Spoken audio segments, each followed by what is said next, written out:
Air আস্টার brand new বিমান থেকে আপনাদেরকে স্বাগত জানাচ্ছি। আমি আশরাফুল আলম। আমরা এখন ঢাকা থেকে কক্সবাজার যাব এই ব্র্যান্ড নিউ বিমানে করে, আর এটি কিন্তু এয়ার আস্টার ফার্স্ট ফ্লাইট। সো চলেন একসাথে শুরু করি। নতুন বিমানের ফার্স্ট ফ্লাইটে ওঠাকে স্মরণীয় করে রাখতে এক সপ্তাহ আগে অনলাইনে টিকিট কাটি। এরপর আজকে সকালে অর্থাৎ 24 তারিখ সকাল 8টার ফ্লাইট ধরার জন্য এয়ারপোর্টে এসে বোর্ডিং পাস সংগ্রহ করি। এরপর প্রয়োজনীয় চেকিং সেরে ভিতরে প্রবেশ করি। আমাদের দেশের ডোমেস্টিক বিমানগুলো সাধারণত একটু দূরে থাকে, সে কারণে আমরা এখন একটা র্যাম বাসে উঠে বিমানের কাছে যাচ্ছি। এরপর বিমানে প্রবেশ করব।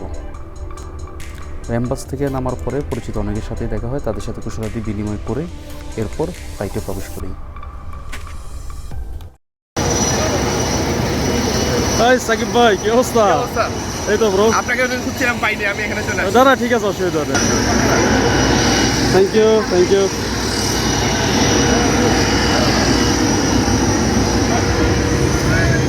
হ্যালো, কেমন আছেন?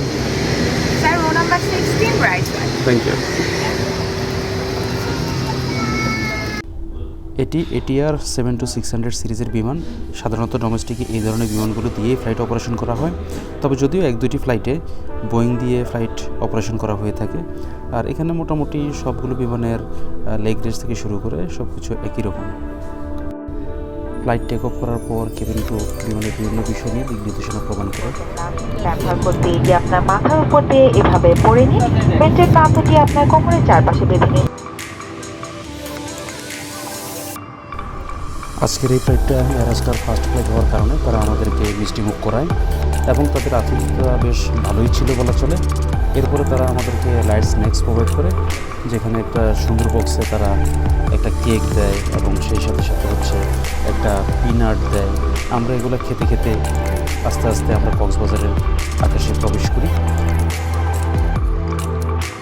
কিছুক্ষণের মধ্যেই কক্সবাজারে অবতরণের জন্য নামতে শুরু করব। আবারও আপনাদেরকে এয়ার আস্ট্রা এবং আমার ক্রুদের পক্ষ থেকে আমাদের প্রথম ফ্লাইটে ভ্রমণের জন্য আন্তরিক অভিনন্দন।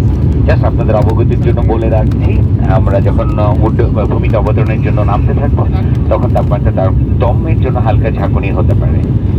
এটা খুবই স্বাভাবিক এই আবহাওয়ার কন্ডিশনে।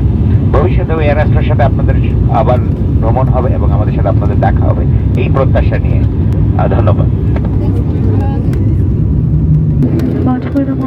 কক্সবাজার বিমানবন্দরে আপনাদের স্বাগতম। বিমান পুরোপুরি না থামা পর্যন্ত এবং সিটবেল্ট বাঁধন আলোক সংকেত না লেখা পর্যন্ত অনুগ্রহ করে সবাই নিজ নিজ আসনে বসে থাকুন। মাথার উপরে লকার সাবধানে খুলবেন যাতে ভারী কিছু পড়ে গিয়ে অন্য কাউকে Thank you, sir. This is for you.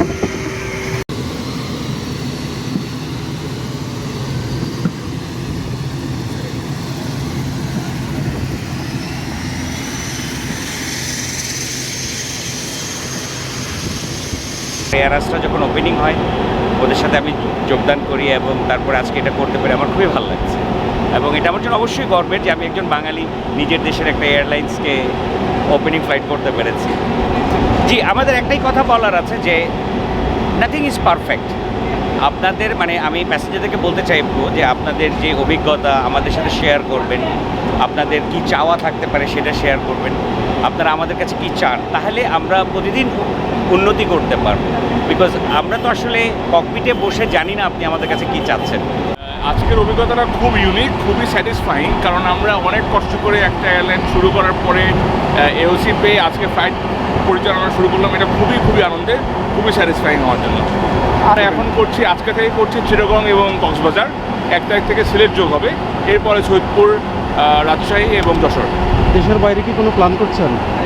দেশের বাইরে কি প্ল্যান করছেন? 1 বছর পরে আমাদের রেগুলেশন হচ্ছে 1 বছর ডোমেস্টিক করতে।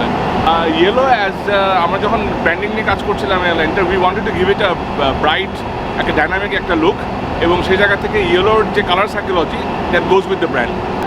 নামকরণের আমরা সহজ মিনিংফুল নাম খুঁজছিলাম। অ্যাস্ট্রা নামটার মানে হচ্ছে স্টার, গ্রিক ল্যাঙ্গুয়েজে এটা মানে হচ্ছে স্টার, অ্যান্ড আমরা ওই নামটাকে মনে করেছি আমাদের জন্য খুব অ্যাপ্রোপ্রিয়েট এবং আমরা সেই ব্র্যান্ড নেমটা নিয়ে কাজ করছি এবং air Astra is now well established identity. আজকের এই ভিডিওটি এখানেই শেষ করছি। দেখা হচ্ছে নতুন কোনো প্লেসে নতুন কোনো কন্টেন্ট নিয়ে। ততক্ষণ পর্যন্ত আমাদের চ্যানেলটি সাবস্ক্রাইব করবেন এবং কমেন্ট দিয়ে আমাদেরকে ফিডব্যাক অবশ্যই দিবেন।